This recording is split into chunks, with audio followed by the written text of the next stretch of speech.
Welcome back once again into the HD tutorial. Today we will be going to discuss the next one sensor of the sensor series chapter, that is the ultrasonic sensor. विद्यार्थी मित्रांनो, चला तर मग पुन्हा एकदा सुरू करूया आपल्या अभ्यासाच्या सुंदर प्रवासाला. अल्ट्रासोनिक सेन्सर बद्दल जर आपण विचार केला तर पहिलं आपल्या डोक्यामध्ये काय येतं, याचं काय ऍप्लिकेशन असू शकतंय. तुम्ही रोबोट सगळ्यांनी ऐकलंय. The obstacle detector robot is one of the application.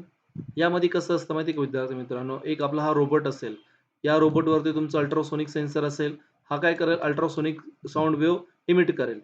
जर इथे ऑब्स्टॅकल आला तर तो काय करेल, रिव्हर्स अल्ट्रासोनिक वेव्ह रिसिव्ह होईल. म्हणजे या ठिकाणी अल्ट्रासोनिक सेन्सरमध्ये एक ट्रान्समीटर असणार आहे, एक रिसिव्हर असणार आहे. जर रिसिव्हरला किती वेळात तो सिग्नल मिळतो आहे, त्यानुसार तो काय करेल, त्याची मुवमेंट चेंज करणार आहे. अल्ट्रासोनिक अल्ट्रासोनिक साऊंड वेव्ह ही कुठे यूज करतात, आपलं जे वटवाघूळ असतं, वटवाघूळमध्ये सुद्धा तो काय करतो, दिशा चेक करण्यासाठी आपण अल्ट्रासोनिक साऊंड वेव्हचा तो सुद्धा उपयोग करत असतो. या ठिकाणी दाखवल्याप्रमाणे अल्ट्रासोनिक सेन्सर हे डिस्टन्स मेजरमेंटसाठी यूज करू शकता. अल्ट्रासोनिक सेन्सर हे लेवल डिटेक्शनसाठी पण आपण यूज करू शकतो आहे. जसं की यामध्ये दाखवलं आहे, liquid level control using the ultrasonic sensor. कुठल्याही सिस्टीमला पॉवर द्यायचं असेल तर ट्रान्सफॉर्मर यूज करावं लागतं. डीसी पॉवर पाहिजे असेल तर आपण ब्रिज वापरणार. जर त्याला या सेन्सरला याचा आउटपुट आपण समजा 9 व्होल्ट 6 व्होल्ट दिलं, ट्रान्समीटर रिसिव्हर अल्ट्रासोनिक सेन्सरला, पण या ठिकाणी कंट्रोलरला 5 व्होल्टला सप्लाय लागतोय. म्हणून या ठिकाणी आपण काय केलं, व्होल्टेज रेग्युलेटर या ठिकाणी कनेक्ट केला आहे. हा तुमचा कंट्रोलर आहे, हा तुमचा डिस्प्ले आहे. ओके, ही ही तुमची पाण्याची टाकी आहे. ओके, हा तुमचा अल्ट्रासोनिक सेन्सर आहे. हा काय करेल, वेव्ह ट्रान्समिट करेल. जर त्यात पाणी नसेल तर वेव्ह रिफ्लेक्ट व्हायला खूप काहीतरी 10 सेकंद लागतील समजा. 10 सेकंद जर आले रिटर्न, हा सिग्नल कोणाला पाठवेल, कंट्रोलरला पाठवेल. पाण्याची टाकी रिकामी आहे. मग ती पाण्याची टाकी भरण्यासाठी कंट्रोलर वॉटर पंपला सिग्नल देणार. कसा देणार, या ठिकाणी ट्रान्झिस्टरच्या थ्रू आपण एक स्विच ऍक्टिव्ह करणार आहे. जे स्विच ऑटोमॅटिक असते त्याला म्हणतात रिले असं म्हणतात. हा रिले नावाचा जो स्विच आहे, हा पाण्याची पंप ऑन करेल आणि ते पाणी भरायला सुरुवात होईल. पाणी सफिशियंट लेवलला रीच झाल्यानंतरून पुन्हा काय करेल, कंट्रोलर त्याला सांगेल वेव्ह ट्रान्समिट करा. वेव्ह ट्रान्समिट केल्यानंतर समजा त्याला 5 सेकंदानंतर त्याचा रिसिव्हिंग सिग्नल आला. 5 सेकंदानंतर रिसिव्हिंग सिग्नल आला म्हणजे टाकी अतोनात फुल झाली आहे. मग हा काय करेल, कंट्रोलर टेक द डिसिजन, रिलेला सांगेल कोणाच्या थ्रू, ट्रान्झिस्टरच्या थ्रू बंद करा पंप.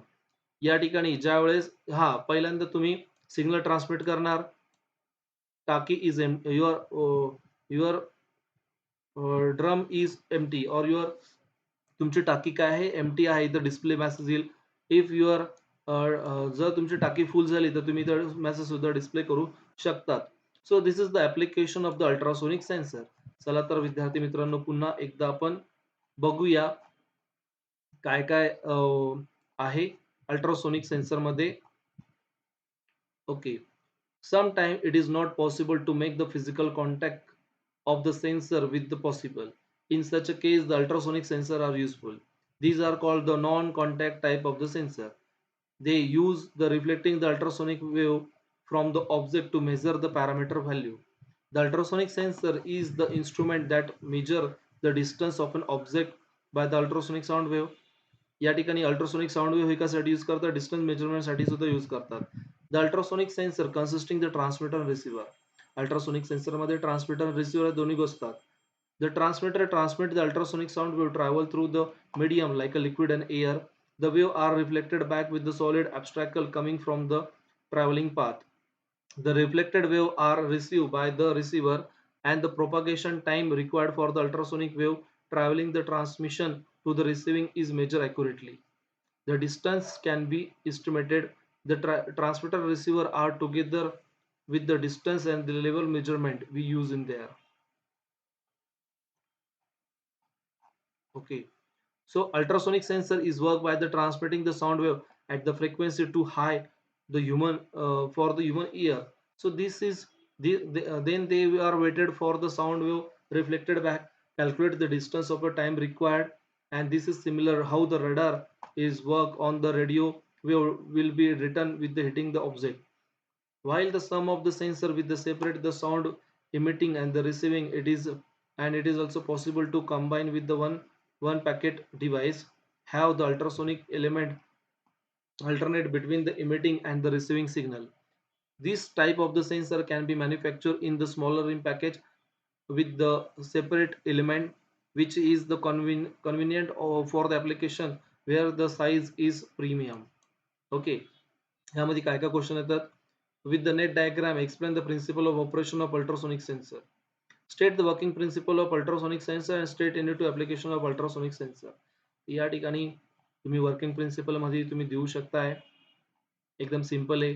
या ठिकाणी तुम्ही एक मॉड्यूल जर दिलं, हे तुमचं ट्रान्समीटर रिसिव्हरच असणार आहे. इथे समजा एखादी ऑब्जेक्ट असेल, हा ट्रान्समिट करेल, ट्रान्समिशन असं दाखवा, रिसिव्हिंगला या पद्धतीत दाखवा. तर तुम्ही हे इको वर्किंग इको जसं वर्क करतं तसं हा वर्क करणार आहे. हा ट्रान्समिट करताना अल्ट्रासोनिक साऊंड वेव्ह यूज करणार आहे, जी की आपल्या कानाला ऐकू येत नाही, म्हणजे ह्युमन्स इयरला ऐकू येत नाही. Okay, so this is the overall about the ultrasonic sensor. Thank you so much. On with the next time we will be going to discuss, that is the motion sensor. In the motion sensor we use the passive infrared sensor, microwave sensor, ultrasonic sensor, tomographic motion sensor we use. On with the next is the image sensor. In the image sensor, image is captured by using the charge coupled device, CCD, or the MOSFET type of the device. And the last one topic, that is the actuator. The output of the transducer is known as actuator. Display, speaker, motor, wall, turbine, these all are the example of the motors, actuators. In the motor, these are the two type. One is the DC motor, another one is the stepper motor. This thing we will be discuss on with the next some lectures. Thank you so much. Please stay tuned all of you for more information.